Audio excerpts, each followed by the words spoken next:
The Story of Josanna. By Eric Hua. Chapter 2, The Search. 6 years later, on this day, a search party consisting of Esther and a couple other adults were preparing to head out beyond the village. Esther and her team were tasked with locating a hunting party that was sent out a week before to gather food but had never returned. They were about to head out on their horses when suddenly Josanna appeared. Esther asked the others to give her a moment with the now grown-up Josanna. Before Esther could say a word, Josanna immediately took initiative of the conversation. She was voicing her discontent as they were supposed to have a training session together, but now Esther was about to go on a mission without even saying a word. Knowing any reason she used would have been seen as an excuse, Esther apologized. Although Josanna's temper lowered, she was still dissatisfied. She requested a rematch between the two of them upon her return. Realizing this was what Josanna was after all along, Esther laughingly agreed. The two exchanged hugs before Esther caught up with her party members and left the village. Days passed without any sign from the search party. Some people were beginning to worry, but Josanna kept her focus on her training to prepare for her battle when Esther returned. Now a week had gone by, and everyone in the village feared the worst.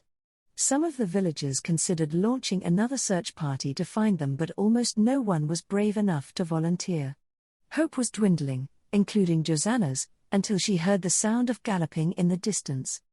Immediately everyone jumped up in celebration as hope had been restored, but something was wrong.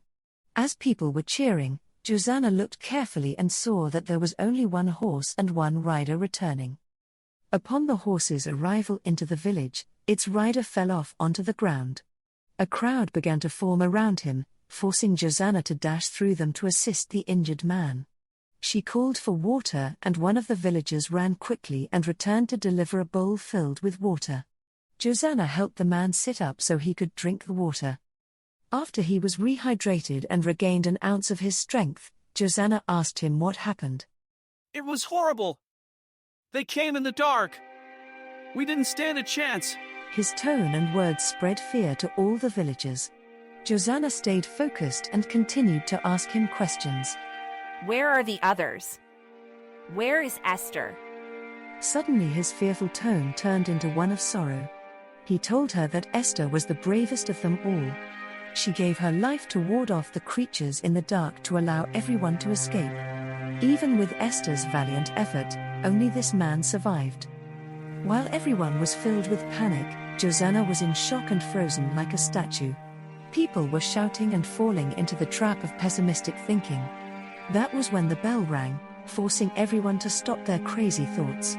Taking the center of attention was the chieftain of the village, Chieftain Saul. People instantly felt safer by his mere presence. He was a tall and handsome man who radiated confidence and commanded respect. When he spoke, the people were at ease and he captivated their attention. People of Haven, have no fear. As your chieftain and sworn protector, I will make sure no harm comes to anyone in our village. From here on, we will double security within our walls and ensure no one is allowed beyond the village to keep everyone safe. His proposal was met with positivity from the crowd as he was feeding off their insecurities. However, he could still sense uneasiness within the group, so he continued to speak. We are also very fortunate today that one member of the search party came back to us alive. This isn't the time to be mourning our loss, this is a cause for celebration. Tonight, we will all celebrate the fact that we have lived another day. Chieftain Saul had completely changed the atmosphere of the entire village. Moments ago they were filled with fear, but now they were cheering for joy, waiting for details about when the celebration was going to be held. However, Josanna couldn't believe what she was hearing.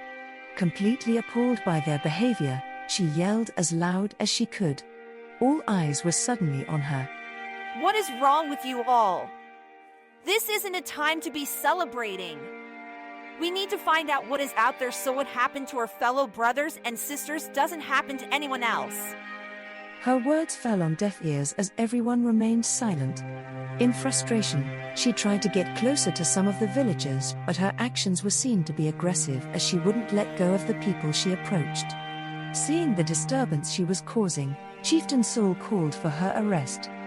Josanna retaliated against the first guard that approached him, but eventually she was overwhelmed and restrained.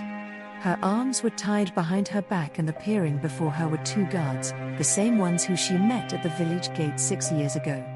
This time, without any interference, they arrested her and took her to be detained.